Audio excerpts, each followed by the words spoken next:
बिस्मिल्लाहिर्रहमानिर्रहीम रब्बिश रहली सदरी व यस्सिर ली अमरी वहलुल उक़दतम मिन लिसानी यफ़क़हू क़ौली सुब्हानका ला इल्म लना इल्ला मा अल्लमतना इन्नका अंतल अलीमुल हकीम। अस्सलामु अलैकुम स्टूडेंट्स, आज के इस वीडियो मॉड्यूल में हम 10th क्लास बायोलॉजी के चैप्टर नंबर 11 को स्टार्ट करेंगे और आज का हमारा टॉपिक है इंट्रोडक्शन टू होम्योस्टैसिस। आज के हमारे लर्निंग ऑब्जेक्टिव्स हैं बेसिक टर्म्स एंड कॉन्सेप्ट्स, जिनमें हम डिस्कस करेंगे homeostasis, osmoregulation, thermoregulation, excretion and metabolic waste. Start करते हैं होम्योस्टैसिस से। एक्चुअली होम्योस्टैसिस एक ऐसा प्रोसेस है जिसकी मदद से बॉडी इंटरनल कंडीशंस को इक्विलिब्रियम पे यानी तवाज़ुन में लेकर आती है, चाहे बाहर की कंडीशंस कुछ भी हों।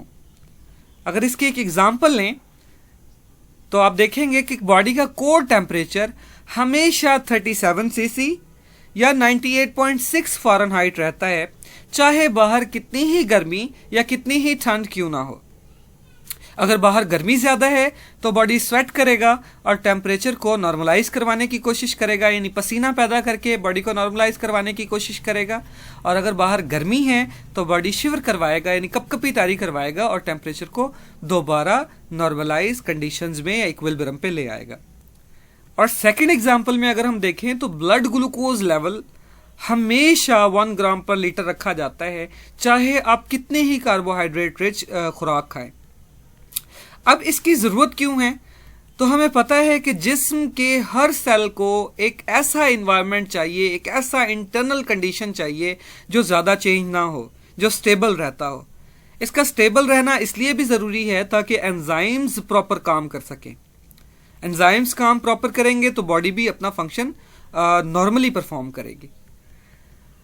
अब अगर ऑस्मोरेगुलेशन को डिस्कस करें तो osmoregulation actually maintenance of amount of water and salt in the body fluid है।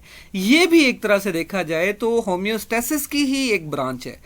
अगर इसकी इंपॉर्टेंस या अहमियत देखें तो इसकी अहमियत क्या है कि अगर आपकी बॉडी में नॉर्मल मकदार में वाटर और सॉल्ट मौजूद होगा तो ये किस चीज़ को कंट्रोल करेगा, किस चीज़ को नॉर्मलाइज करेगा? बॉडी में ट्रांसपोर्ट ऑफ मटेरियल को, खास तौर पर डिफ्यूजन और ऑस्मोसिस को, जिससे सेल को अपने डिफरेंट फंक्शंस परफॉर्म करने में मदद मिलेगी। इसी तरफ अगर हम बात करें थर्मोरेगुलेशन की, तो थर्मोरेगुलेशन क्या है? The maintenance of internal body temperature is called thermoregulation.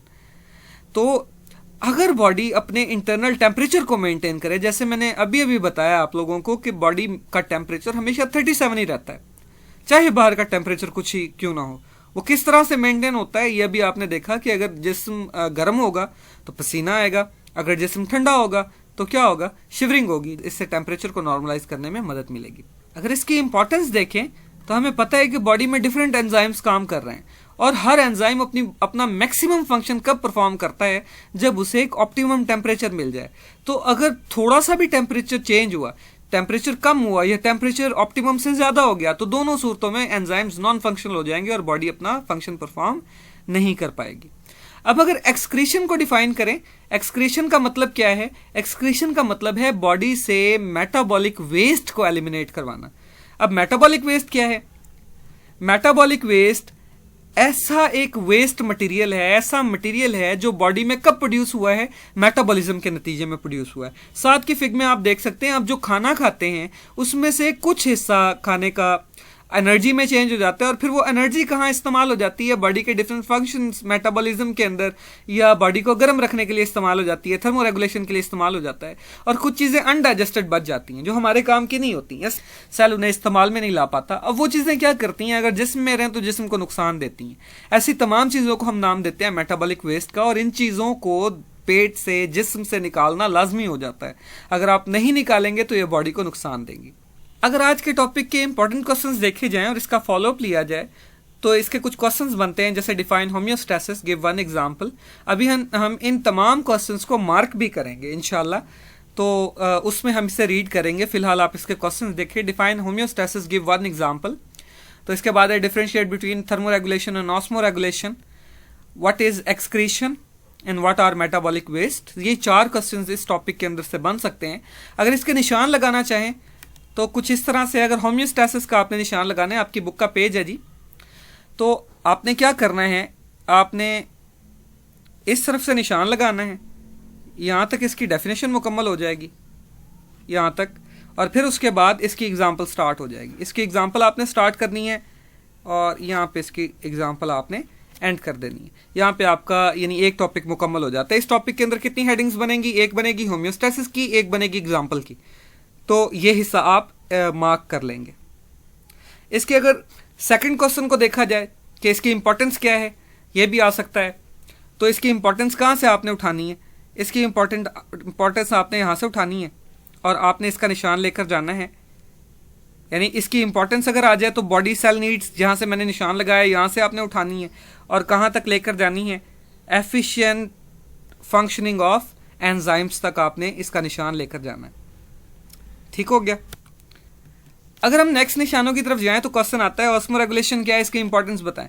तो ऑस्मोरेगुलेशन को आपने कहाँ से डिफाइन करना है, कहाँ से इसे मार्क करना है? आपने जहाँ पे मैंने निशान लगाया यहाँ से बॉडी फ्लूइड्स तक इसकी आ जाएगी जी डेफिनेशन, और यहाँ से निशान लगाएंगे। आपको पता है वी नो दैट जो है ये हमें ऐड नहीं करना होता। यहाँ से लेकर फंक्शनिंग ऑफ सेल्स तक जाएगी। इसमें भी दो हेडिंग्स बनेगी, एक होगा ऑस्मोरेगुलेशन और दूसरी होगी इसकी इंपॉर्टेंस। इसी तरह से नेक्स्ट है thermoregulation and its importance. Thermoregulation की डेफिनेशन यहाँ से लगेगी और यहाँ तक जाएगी। इसके बाद आएगी जी इसकी इंपॉर्टेंस क्या है। इंपॉर्टेंस के लिए आपने जो हेडिंग देनी है उसके नीचे आपने इतना हिस्सा लिखना है जो अभी मैंने मार्क किया। इसके बाद आता है व्हाट इज एक्सक्रीशन। एक्सक्रीशन क्या है? एक्सक्रीशन एक प्रोसेस है जिसके जरिए क्या किया जाता है, ये आप लिखेंगे एक्सक्रीशन इज अ प्रोसेस। इस प्रोसेस में क्या होगा? The metabolic waste are eliminated from the body. ये नहीं लिखना चाहते तो आप कहना चाहते हैं इन दिस प्रोसेस भी आप कर सकते हैं। In this process the metabolic waste are eliminated from the body to maintain the internal conditions at equilibrium. तो आप यहां तक इसका निशान लगा सकते हैं। इसी तरह से मेटाबॉलिक वेस्ट क्या होते हैं, इनकी अगर डेफिनेशन आ जाए तो ये जो ब्लू ब्लॉक है ये इसका आंसर है। उम्मीद करता हूं यहां तक आपको समझ जरूर आई होगी। जहां पे भी आपके जहन में कोई क्वेश्चन हो कमेंट बॉक्स में आए, आप क्वेश्चन करेंगे, इंशाल्लाह आपके क्वेश्चन का आंसर दिया जाएगा और आपका कंसेप्ट क्लियर करवाया जाएगा। वस्सलाम, दुआओं में याद रखिएगा।